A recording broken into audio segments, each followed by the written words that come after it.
Hey internet friends, welcome back to the channel. So the Centurion Mark 7.1 got a buff and it's got better dispersion from the turret and the hull and stuff and when it's on the move. So overall, I mean it's better. It's not dramatically better. You'll see when I'm trying to make some snapshots in this game, it doesn't transform this tank into some Soviet medium tank.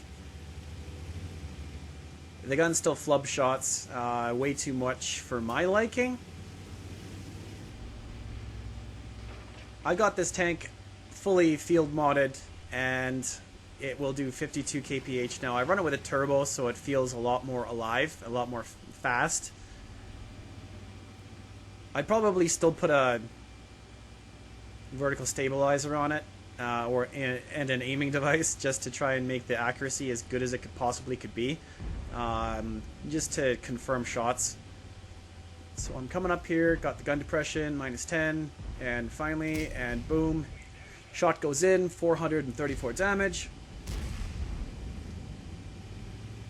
So as a Ridge Warrior, the Centurion's pretty good.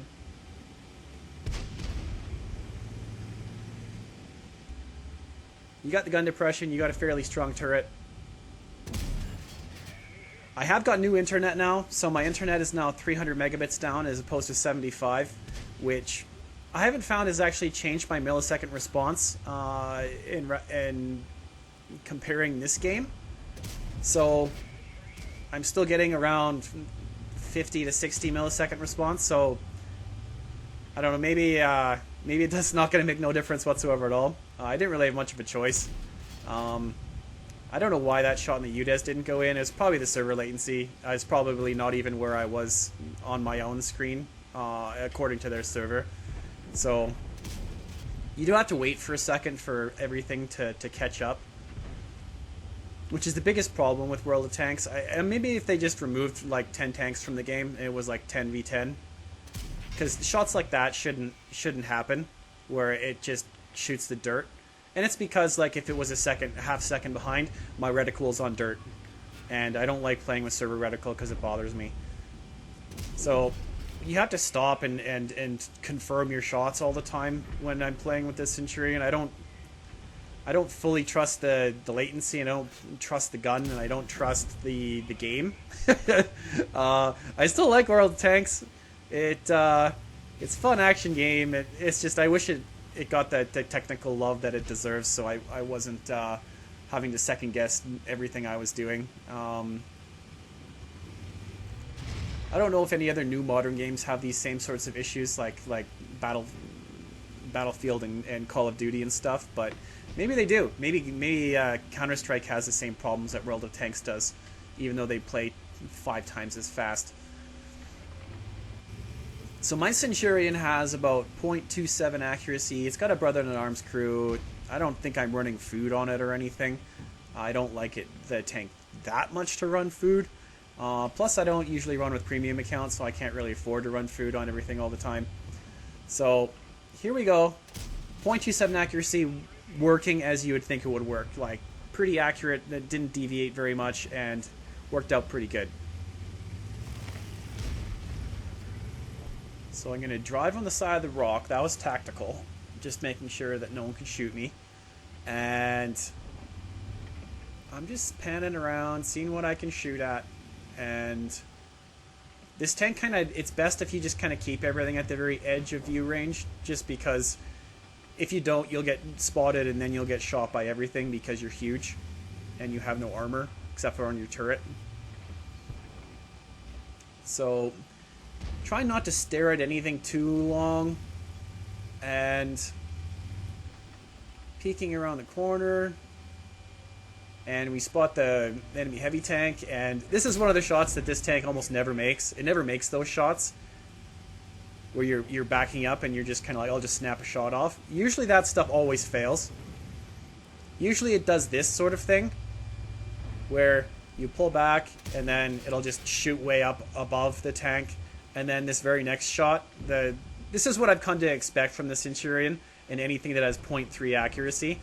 You aim and then it doesn't go where you want it to go.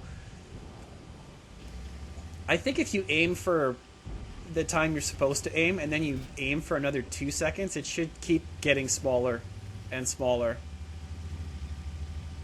That would be nice. That would be a quality of life thing, like when they gave everyone 6 cents and when they're going to give everyone, each tank crew can be good at 3 tanks instead of forgetting the last tank they drove for 200 games, which is retarded. So we run into the big Type 4 and plop one into him. Managed to bounce a shot from Mr. Caro in the back, and he's rolling back. I'm not going to be loaded in time to shoot, so decide to get rid of that guy. And all of the rest of the team was way over in the cap zone, trying to cap out the base, and it didn't end up working out too well for them. I went back to kind of stop them from taking our base, and I get spotted because the tank's huge. I don't know, probably the char in the bush. And he decides to fall back here. And I come around the side, and I'm like, do I have a shot at this guy? I think I do. I do almost fully aim that shot, and the shot where I went where I wanted it to. And this is another shot where I'm aiming in, .27 accuracy, and I don't know, just doesn't go where you aim. So if I added together all the shots that I should have probably hit because of... I don't know if it was really my bad aim or whether it's just me not compensating for how bad the Wargaming's technical faults in the game are. Or maybe it's my internet. I don't know. I should be at probably... This game would have finished out probably in the high 6,000s if all of my shots that I aimed properly would have hit. But there's ones that I rushed a little bit just because, and they missed. So, I mean, it is what it is. So I'm rushing up here, and I had Hesh loaded for the char, but I didn't think I would run into him, so I started switching my round right about now. And as soon as I do that, he comes blasting around the corner, so I have to ram him and then smash him, because otherwise he would have done about 800 damage to me easily. So I got really lucky there that I was able to have intuition and be able to pop him, even with just a normal round. It would have been maybe better with Hesh, but maybe it would have been worse. So I managed to pen him and do damage, and we got the Centurion get taken out by the AMX. And I am just going to break the building and blast this last little tier 7 here. And overall, the tank's a bit better, but it's not really much better. I know like 30 dispersion is supposed to be like a vertical stabilizer, I guess. Like a Bond vertical stabilizer. But I don't know if I find the tank that much different, to be honest. I'd probably still run it with a vertical stabilizer or a rotation device. Yeah, I find that this tank, I can't trust the gun. Maybe if I could put like a bounty aiming device on it and run it with food and then run it with a directive to try and make the accuracy better, then I would trust it more. But I still think that the Leopard, the E50, the KPZ-50 are all better at sniping than this thing. The thing that they don't have is the Hesh rounds, which are really, really, really nice in this vehicle. There are some times where you can load Hesh and do that extra chunk of damage, which is really nice. Or just kind of shoot at someone that has 25 hit points left and do damage to them, which is kind of cool. So the Centurion's better, but I wouldn't say that it's like night and day better. I think that the buffs to the Action 10 were a little bit better because they improved the DPM, as far as I remember, and the dispersion. It got a few extra things that the Centurion 7.1 didn't get. But generally overall, I mean, the tank's decently fast. It's just really big. It gets spotted really easy, and the gun, it flubs shots every, second shot. So this is a good game. Top Gun, high caliber, 5,200 damage, 6 kills. Didn't spot too much, but that's not what this tank should be really doing. So in a game where it's best scenario, that was this game.